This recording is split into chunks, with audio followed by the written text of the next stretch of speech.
Now we're going to shape the cookies. Before we start shaping them, you should preheat the oven to 350, and we bake it for about 10 to 12 minutes. What we do is I have a little bowl with water over here. I'm just going to wet my fingers and take the butter and make a circle and just pat it down. Depends what size you like. That depends on how long it's going to bake.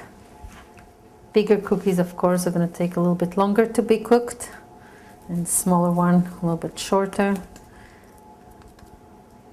But this size takes about 10 to 12 minutes to be baked.